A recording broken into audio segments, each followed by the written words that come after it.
يا مساء الجمال، كل سنة حضراتكم طيبين، رمضان كريم. النهاردة هنتعلم ازاي نكشف على الحصى ونقدر نعرف اذا كان الحصى رايق او عمران، واذا كنا هنسيبه يكمل تحت الحمام ولا هنشيله ونسيب الحمام يحص غيره. وطبعا هنقدر نعرف الكلام ده من عمر 3 ايام او 4 ايام، وهوريكم برضو شوية اعمار مختلفة، يعني حاجات عمر 4 ايام 5 ايام، حاجات لسه متحصية، حاجات بايظة اساسا. وخليكم معانا باذن الله وكلنا هنستفاد. دي اول حصوه معايا، دي بتاريخ 14/3 النهارده 22، يعني دي بقى لها كده 6 ايام. هنشوف بقى شكلها عامل ازاي. شايفين الشكل، شايفين التشعيره، ده عمر 6 ايام فالتشعيره باينه قوي اهو. ناس بتسميها متشعره، ناس بتسميها معرقه. دي عروق دم او شعارات دمويه اهي. ولو ركزنا جامد في النص، في الدايره اللي هي البقره اللي في النص دي، هنلاقي ان فيها حركه. دي طبعا سبحان الله زي ما احنا شايفين في حركه، شايفين الحركه دي كده. دي تاريخ 14. نشوف واحده تاني، دي طبعا معاها في نفس العش، انا كاتب عليها طبعا تاريخ 14، بس في واحد طبعا محصيه قبل واحده. زي ما احنا شايفين التشعيره ظهر اهو، بس طبعا اقل شويه من التانية. احنا زي ما احنا قلنا احنا بنكشف ليه دلوقتي لو انا لقيتهم بايظين يعني زي كده، لو انا لقيتها زي دي طبعا الفرق واضح قوي. شايفين؟ لو انا لقيتهم زي دي هرميهم واسيب الحمام بقى يشتغل تاني، وابقى انا كده استفدت. انا كنت بمد ايدي دلوقتي عشان اجيب الحصوايه دي بتاعه الزغلول ده، لقيته فاكك لسه، ولسه يا دوب اللبه بسيط، ده روماني زي ما احنا شايفين. الحصوايه التانية اللي معاه لسه، بس برضه هنبص على حاجه اهو. زي ما انا بقول اهو، الحصوايه التانية اللي معاه اديها بايظه بتاريخ 4/3، تاريخ 4 اديها الحصوايه بايظه. لو انا كنت لاحظتها من الاول كنت شلتها ورميتها وحطيت واحده غيرها. هقول لكم برضو على تكه بالنسبه للموضوع ده، انا دي هرجعها مكانها واسيب الحصوايه كده. الكلام ده مهم يا جماعه، لازم نبقى واخدين بالنا منه. ده متحضن تحت حمام تقيل، ما اجيش انا اروح ملاقي فيه حصوايه زي كده بايظه اروح اول حاجه اخدها ارميها. ممكن لو انا خدتها ورميتها بلاقي بعدين الاهالي من تقلهم بيفعصوا الزغلول ده. فلما بسيب حصوايه زي دي فبيبقى الحمل على الحصى، وبتحمي الزغلول شويه، بتاخد حمل الاهالي من عليه. انا وريتكم ان هو ادينا شايفين حجم الزغلول ايه، ولو شفتوا متحضن تحت حجام ايه هتقولوا يعني سبحان الله هم ازاي بيشوفوه عشان ياكلوه.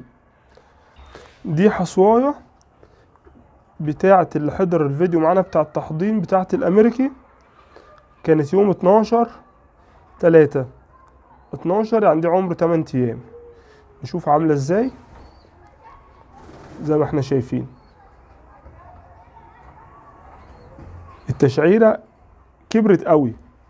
هنشوف البقره اللي في النص السوداء اللي احنا شايفينها دي، هنلاقيها بتتحرك في كل البيضه. شايفين اهو في حركه جوه شغاله باين قوي. ده عمر اكبر شويه 8 ايام فواضحه قوي. دي حاجه حديثه شويه، تاريخ 17/3 يعني 17 يعني عمر كده النهارده 5 ايام. ادينا شايفين الحمد لله طبعا معرقه اهو، لسه طبعا تعريقه بسيطه. ده عمر 5 ايام فاقل شويه. نشوف اختها، يا رب نقدر نلاحظ دي كده طبعا عمر 3 ايام، لان الكبيره 5 ايام. شايفين باينه بسيطه قوي، دي بنسميها البذره. طبعا لو واخدين بالنا منها عمر 3 ايام، وانا الحمد لله بقدر اعرف من تاني يوم، بس طبعا مع الخبره ده بيجي. هذه واضحه معانا اهو، من 3 ايام بدات هتبتدي تشعر. الحصويتين دول تاني واحدة متحصية النهاردة، هنشوف برضو شكلهم عاملين ازاي. اهو ادينا شايفين منورة ما فيهاش اي حاجة لسه. طبعا اهو مش هيبقى باين فيها اي حاجة، ده طبيعي، هي مش بايظة طبعا، هي لسه ولا بدأت فيها البذرة تبان ولا بدأت تشعيرة ولا اي حاجة.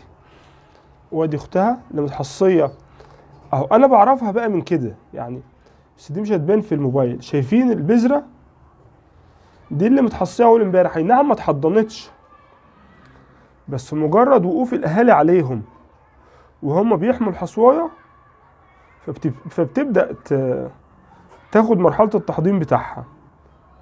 دي متشعر، دي هتبدا تشعر. دول حصويتين قربوا يفكوا، انا مش كاتب عليهم العمر، بس هم خلاص يعني معهم حاجه بسيطه اهو. ده بيبقى الشكل بقى اللي هو قبل يعني، دول كده معاهم،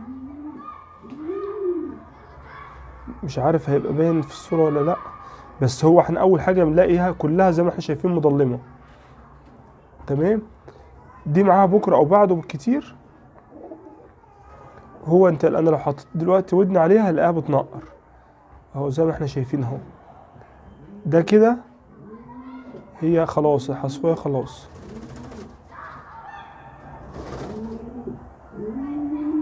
انا بحاول بقدر الامكان اقراها لكم. شوفوا اختها برضو اهو، شايفين، انا شايفين الزغلول بتتحرك جوه. دي خلاص معاها بالمي يعني، دي بعد بكره تكون فكه. دي طبعا واضحه قوي. نشوف برضو حاجه تاني قربت تفك. دول اللي برضو الفيديو بتاع التحضير اللي شافوا معانا، دول بتاريخ 12 دي جعفر اهو زي ما احنا شايفين كده. مش هتبان كده بس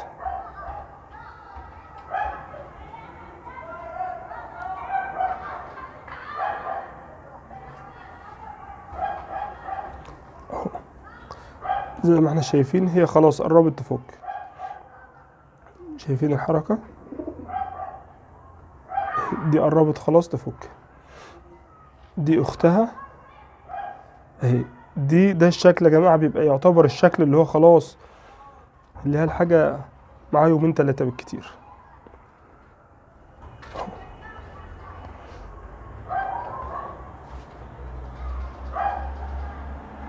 اهي. نشوف مع بعض حاجة تاني.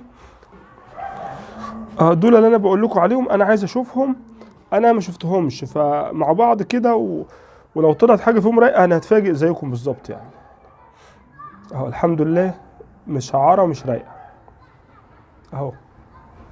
انا فعلا ما كنتش شفت الحصى ده قبل كده، فانا يعتبر كنت هكشف عليه اول مرة معاكم. ده بتاريخ 14 اهو. طبعا بفكركم تاني، احنا ده بيوفر معانا وقت ومجهود. لو هو ما كانش، لو مش مشعر هرميه واسيب الحمام يشتغل تاني. هوريكم برضو مع بعض كده حاجات بتبقى بايظه. دي طبعا زي ما احنا شايفين منوره بشكل ازاي يعني. طبعا دي كانت فعلا يعني، دي قعدت شويه تحت حمام وكان بالشكل ده. هوريكم برضو حاجه تاني، ساعات حاجه بتبقى فيها يعني زي ما احنا شايفين اهو. شايفين بتعمل ايه؟ شايفين دي اهو، دي رايقه خالص باين عليها يعني. احنا حتى اول ما بنمسكها الاقيها كده، حتى لو عمر يوم اعرف ان الحصى ده مش هيعرق. دي بتحس ان هي الحصى ملهاش علاقه بقى بالبذره، بتبقى فاسده واخده هواء، مخبوطه مكسوره ومش باينه. طبعا احنا كشفنا مع بعض وشفنا شويه احجام كتير، شويه اعمار كتيره مختلفه، نقدر نفهم من خلالهم عمر كل حاجه بالشكل عامل ايه جوه. وكده نبقى وصلنا لنهايه الفيديو، واستنونا باذن الله في فيديو جديد.